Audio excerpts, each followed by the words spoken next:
sasat so asa churu gale migale minne chonge thuke han maniya hasal wandala maniya hasal wandala maniya hasal wandala maniya hasal wandala anjing acil jatan dering na chana sukhape minne chonge sasat so asa churu gale migale minne chonge thuke han maniya hasal wandala maniya hasal wandala maniya hasal wandala maniya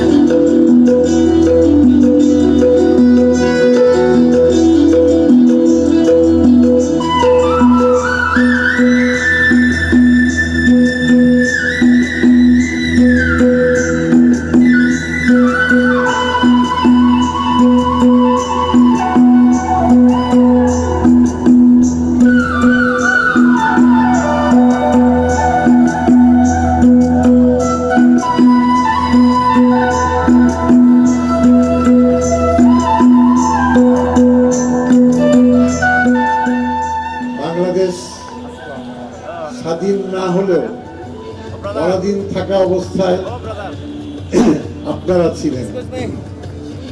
আপনাদের তখন কেউ যদি চাকমা অথবা গারো অথবা সাঁওতাল বলে সম্বোধন করত, তাতে তা দেশ বিরোধী হতো।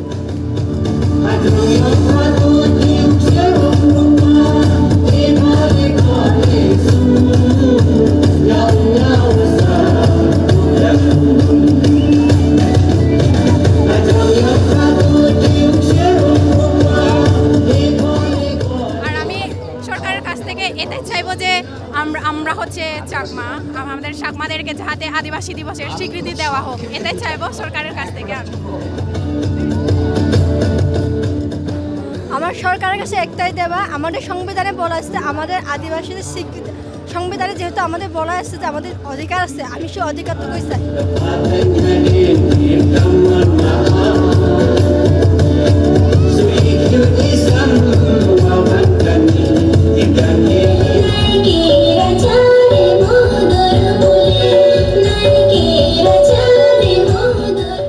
আমাদের বিভিন্ন গণমাধ্যম এমনকি টেলিভিশন চ্যানেল কোড আনকোড আদিবাসী লিখে মূলত সরকারি নির্দেশকে পাশ কাটিয়ে খবর প্রকাশ করেছেন।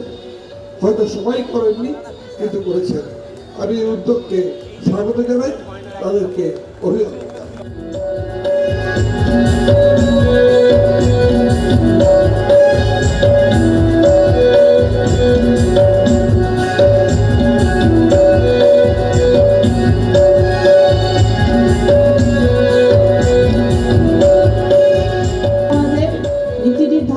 সরকার সহ সবাইকে আদিবাসী কি কারা সংজ্ঞাটা একটু ভালো করে তাদেরকে শেখানো দরকার।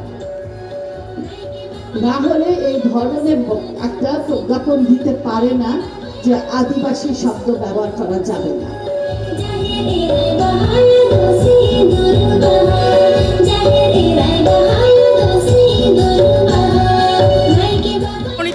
আমি ইডেন মহিলা কলেজে পড়ি। আমি একজন আদিবাসী হয়ে আমি খুবই গর্বিত।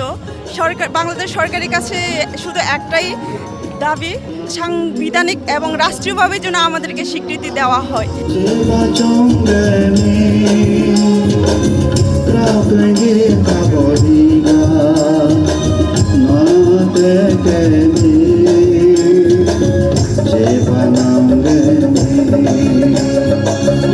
lege aku suci barukeni lege aku suci batangeni lege aku suci barukeni lege aku suci batangeni chebanoki alama chebanangeni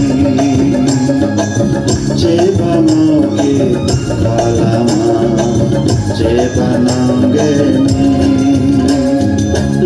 lege aku suci barukeni আদিবাসী দিবসে আমি বাংলাদেশের আদিবাসী জনগণের পক্ষ থেকে এই প্রশ্নটা দেশের সরকার শাসক গোষ্ঠীর কাছে রাখতে চায়। এদেশের সরকার শাসক গোষ্ঠী আদিবাসীদের অস্তিত্বের যে হরণ প্রক্রিয়া শুরু করেছিল, তারপরে আমরা দেখি আদিবাসীদের চিরতরে বিলুপ্ত করার ষড়যন্ত্র একটার পর আরেকটা অব্যাহতভাবে এটা চলে যাচ্ছে। আজকে সরকার শাসক গোষ্ঠীর কাছে একটি প্রশ্ন যে আপনারা বিগত 50 বছর ধরে আদিবাসী সমাজে অস্তিত্ব ধ্বংস, তাদের চিরতরে বিলুপ্তির যে কাজটি আপনারা সম্পাদন করে চলেছেন, সেই কাজ কি এখনো অপূর্ণ রয়ে গেছে? এই প্রশ্ন আজকে বাংলাদেশ সরকারের মাননীয় প্রধানমন্ত্রীর কাছে আমার বড় প্রশ্ন।